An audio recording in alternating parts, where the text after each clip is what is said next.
welcome to the Fast Track. I hope you had a good week.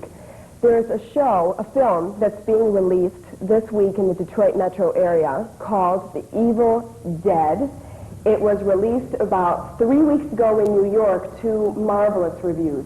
Stephen King, the author of Carrie, says it is the most ferociously original horror film yet to be released this year. And I'm very happy to have as our guest this evening Rob Tapert, the producer of The Evil Dead, and the leading man, Bruce Campbell.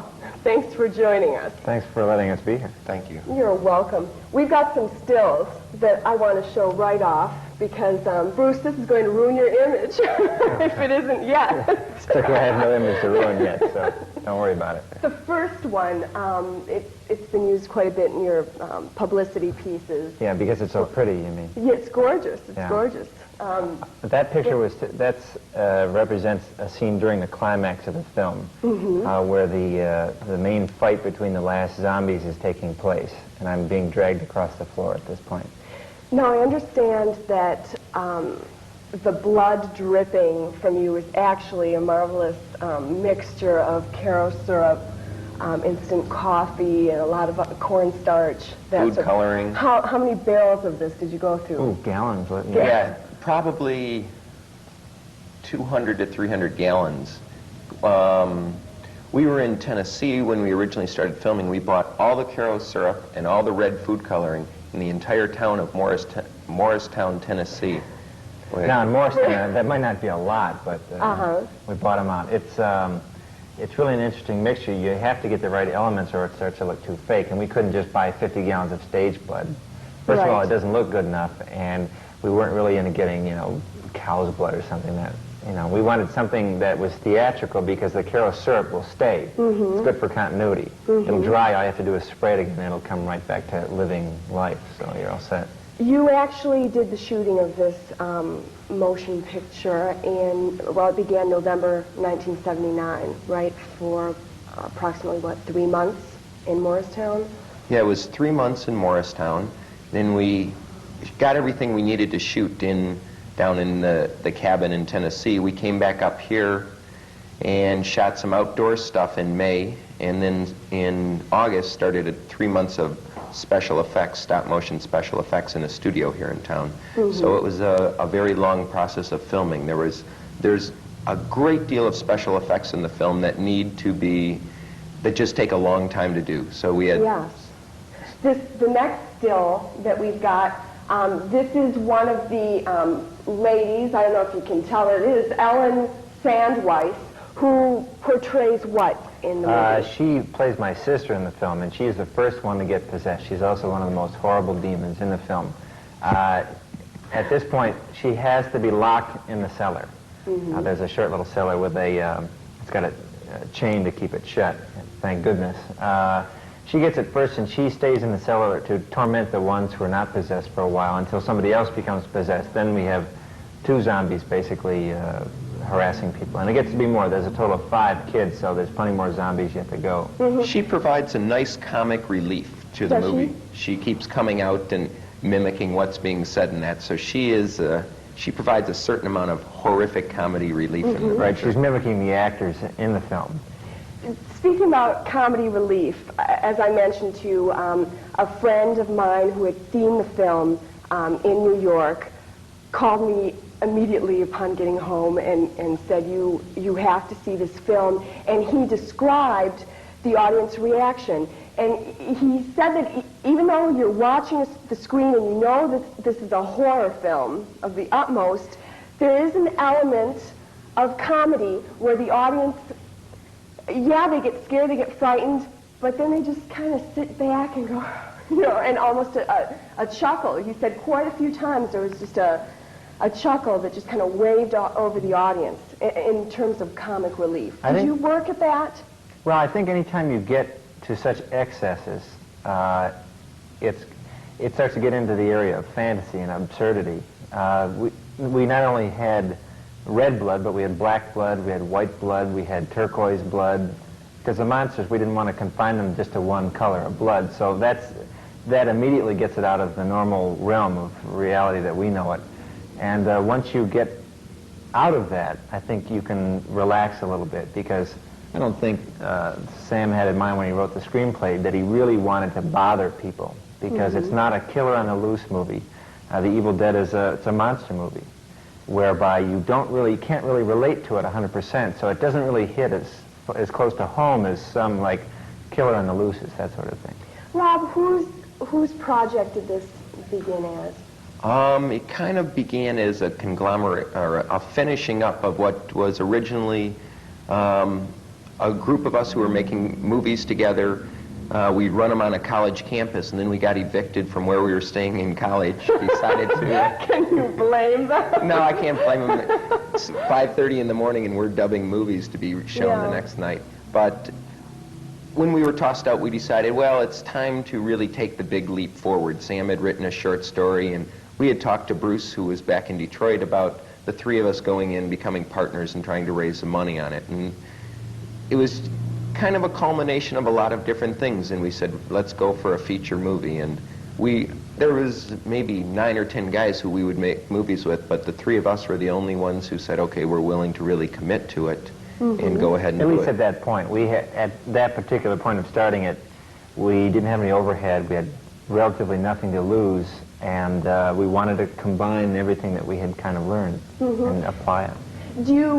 I've read various reviews, various articles about the movie, and it is more often than not described as a cult feature, and it's beginning as a cult classic. How do you feel about that sort of reference? Have you hoped for something a little more serious? I don't think we were too concerned with how people accepted it, as long as they're entertained by it. I think that's the most important thing, and I think it was designed. We had made a short, and we had seen how people responded to it, and we knew that audiences needed a little relief after a scene like that. Even in The Exorcist, anytime you finally leave the room with the creature, the audience laughs and murmurs and giggles about what went on, but it's still very horrifying. So we had known that it had the potential to play midnights from early, really even in making it. We said, well, we know it's for this audience, we know people will like it, we know some people will find it humorous, and it'll probably play midnights. If it does well on the midnight circuit, we'll be all the more pleased. It lends itself to a lot of audience participation. Kind of like Rocky Horror? Yeah, because there are some things in the film that the particular audience member wouldn't personally do, like go check this out or go check that out. So they get involved in the film, and that's actually a good sign to us that they're paying attention, because we don't want them to fall asleep or get bored. And because we had sat in a lot of drive-ins when we first started this to see like an Invasion of the Blood Farmers, I Drink Your Blood, I Eat Your Flesh, you know, triple bills of films that would go on, and people in the drive-ins would turn their lights on and honk. Voyeurs, voyeurs at the drive. Exactly, but we could see an audience that was, in most cases, relatively displeased. They weren't satisfied. So we wanted to give them something that, we didn't mean to gross them out, but we wanted to keep them involved so that at the end of 90 minutes they could say, oh, well, that was, that went quick. Sure. Now, Rob, you brought us a couple of clips, the first of which we're going to see in a few seconds, but before we screen that, tell us what we're going to see. You're going to see a girl who has escaped from the woods, who have attacked her, basically. She walks out into the woods and learns why you shouldn't go into the woods at night, and now she's trying to get away from the evil entity which has brought the woods to life and is now trying to take her also. Okay, let's see it. She becomes one of the Evil Dead. She's the very first one. Not necessarily from that scene, though. Right. She is the first to go, and she has to be locked into the cellar until she escapes. Okay. Overall, the plot, this was written by Sam. Yes, Sam had originally written a short story with one man in the cabin against what's ever out there. And upon reading it, I thought it was a good idea for a feature, but it needed more people in it and more geared at a specific audience. So Sam rewrote it and came up with what is now the Evil Dead. He was very good about it. He kept writing it, giving it to Bruce and I, and we'd hack it all up and say, no, and then we'd argue for days on end. But finally, this is what eventually emerged out of his original short story. The three of you apparently work very well together. Do you go way back? I met Sam in high school, second year high school. He was doing a pantomime in our drama class. And it was, for some reason, it was during that one exercise that we both started talking to each other. And Rob, you met Sam kind of a ways back, too. Yeah, 77. Yeah. So I met him in 75, so there's just a couple years difference. But we've known, and then I met Rob, I think, in 78. Yeah, I have to say somewhere around that. So we've all known each other for a good solid, 5 years or so. And how long has this project taken up as far as your time? Just about 4 out of the 5. Anyway. yeah, we've been married together for about 4 years. Quite literally, the three of us. I mean, might as well be joined at the waist because we have spent more time together than any other people. And for three people who are partners in a business, I think we survived remarkably well and get along because so many partnerships go on the splits. Especially that number 3. It's a difficult one. Let's talk about the business end of the movie making industry. Did you make this picture as a commercial film, or did you have art on your mind? I am not the writer or director. And I believe in Sam's artistic merit to no end, but I think our original decision to make this was commercial. That is, we know that horror films do well. We can make one that is better than 95% of the films that are out there, and it was a way to get into the film business. It's the opening level. Right, because you can get away with using really nobodies, and you don't have to have classy costumes or, shiny cars and all that sort of thing. And plus, it lends itself to one location. If you strand these people, that's it. You don't have to travel. You don't have to go anywhere. Our big expense was going down to Tennessee to shoot there, but, it's convenient. This was your first major project, is that correct? Yes. A lot of times when people get committed to these sort of things, they get through halfway or toward the end, they look back on it and say, heck, if I'd known what this was going to be all about, I would have never started. Do you feel that way? I don't think so, because there was so so much more to learn. We would have had to learn that anyway. At some point, you've got to know certain things in order to stay involved in show business, I guess, or the filmmaking end of it. You've got to know how to sell the film, and you've got to know who's going to see the film, and overseas, we didn't know anything about that. There are actual phases of the production that we weren't really aware of, the post-production and sound and things like that, how involved it gets. I don't think we would have given up for anything because we would have had to learn at some point. So. As I mentioned, Stephen King has noted the film. There's a buzz about town about it. Why, just yesterday I was at Victor Duncan picking up some tape and equipment and whatnot. Hey, did you hear, the new feature out by Renaissance Pictures? I don't know, you probably have friends there, and that's who they were. They're friends now. When we returned the equipment, we weren't really real close friends with them. The equipment went through a lot of abuse. There was Caro syrup all over everything.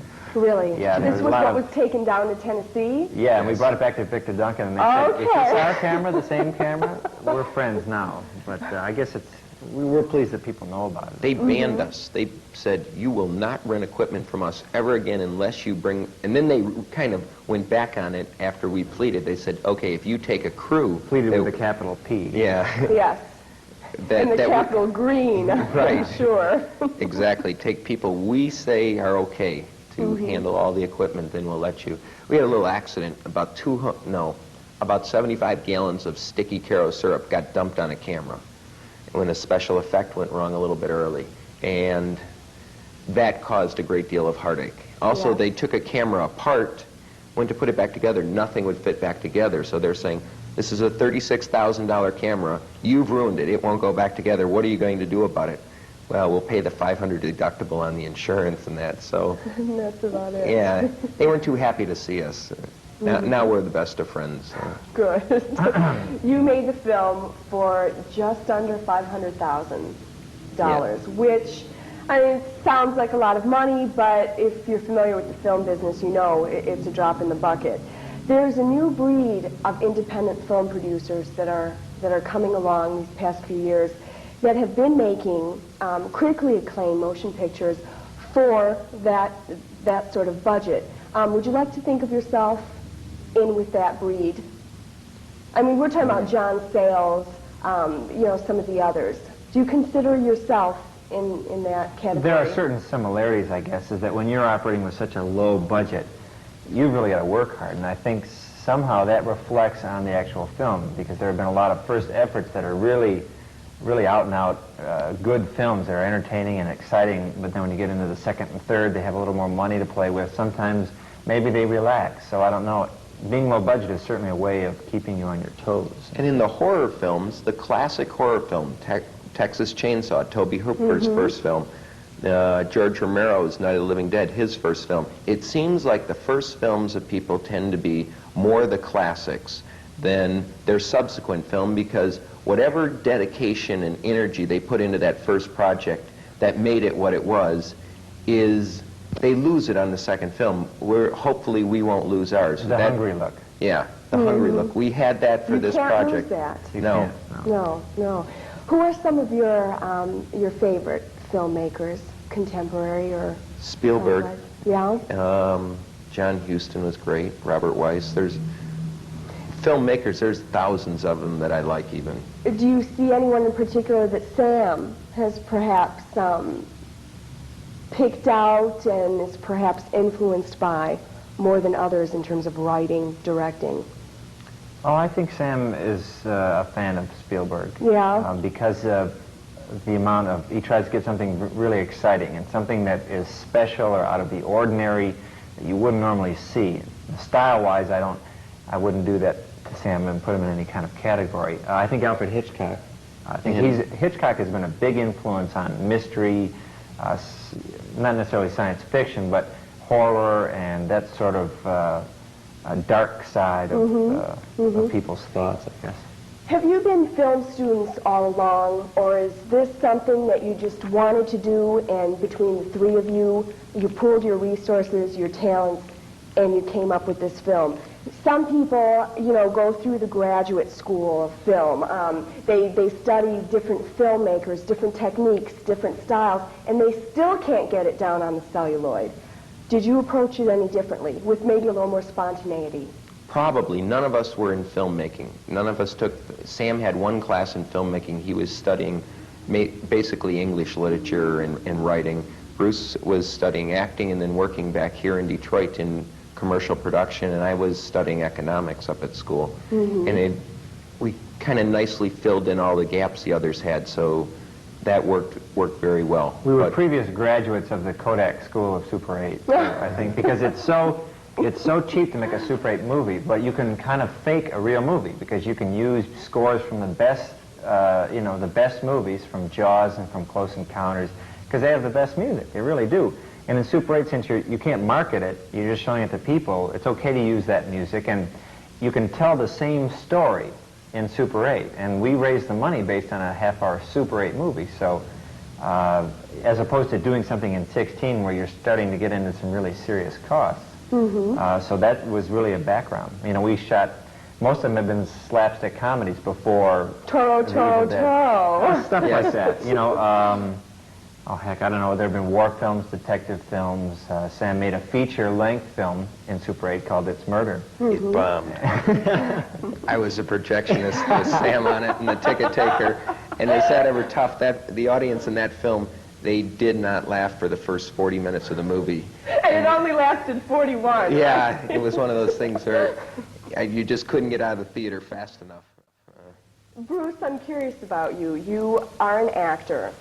It is very unusual for an actor at this early stage in their career to be involved in a business partnership in a production, how such as you are.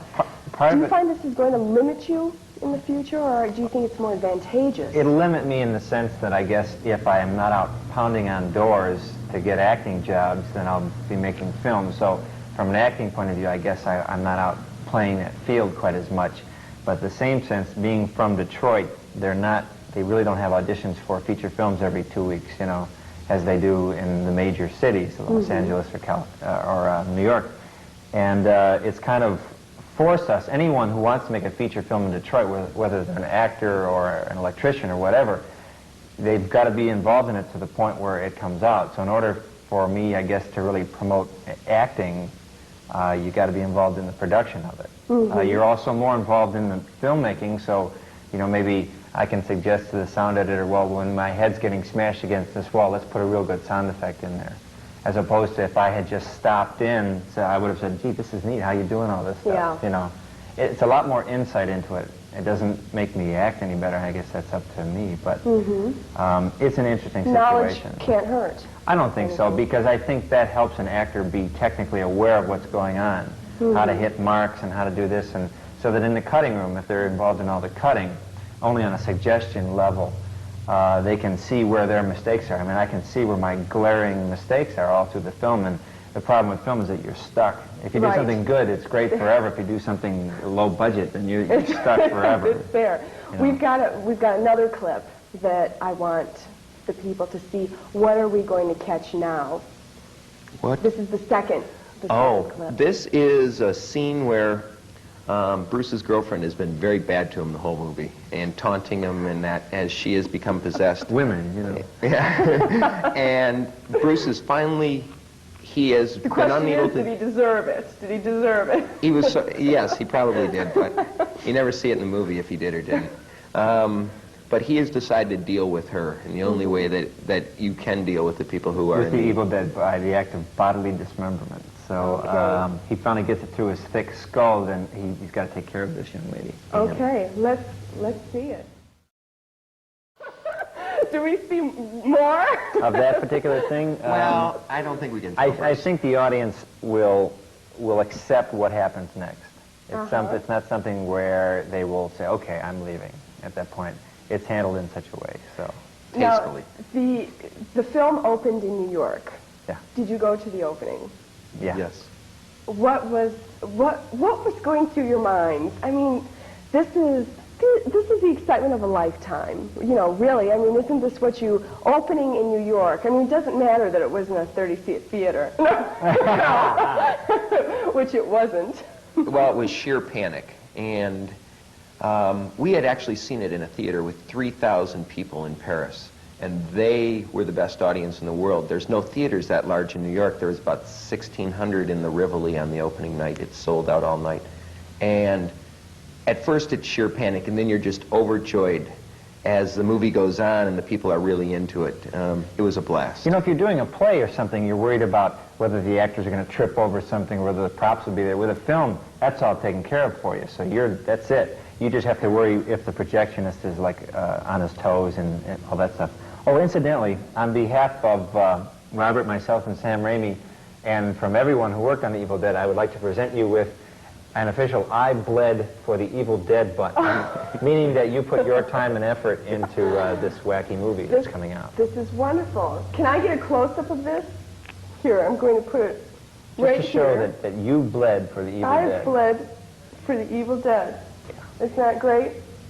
I think anyone who sees the film will agree that they also bled for The Evil Dead. Is this part of the marketing strategy? Yes, it was. It was for the blood banks that we got outside New York theaters to give. If you gave blood, you got a button and free passes to go into the movie. So we tied in with the American Blood Donor Society to do our share to replenishing all To replace all the blood that we use for The Evil Dead, basically. Have you been responsible for all the active publicity in terms of marketing? Usually separate agency is hired to do that. Right. In this sort of low budget film, have you been directly responsible with the brainstorming? Well, I think so, at least in the initial stages, because we came up with the original poster. Whether it stunk or not, that's besides the point. We came up with what stills to use. We came up with what kind of initial ad. So yeah, we were pretty involved. They then brought in PR people to help us get different things, but the original concepts and a lot of the things they use, we've given to them to use. Right. So. Can we see you stay in New York, or are you going to zoom off to, I'm sorry, stay in Detroit, or are you going to zoom off to New York or Los Angeles with this newfound success? The next film, The XYZ Murders, takes place here in Detroit. Takes Good. place in the heart of Detroit, so we'll be here for a while. Great, great. We're looking forward to it. Can you estimate a release for that one? Fall of '80, a year and a half. Okay, great. The Evil Dead, it's showing now and probably will be for the next 3 to 4 weeks in area theaters. Do go see it. It's a great film. You'll enjoy it. And I'm Cynthia Pancola, and we'll catch you next week. Thanks.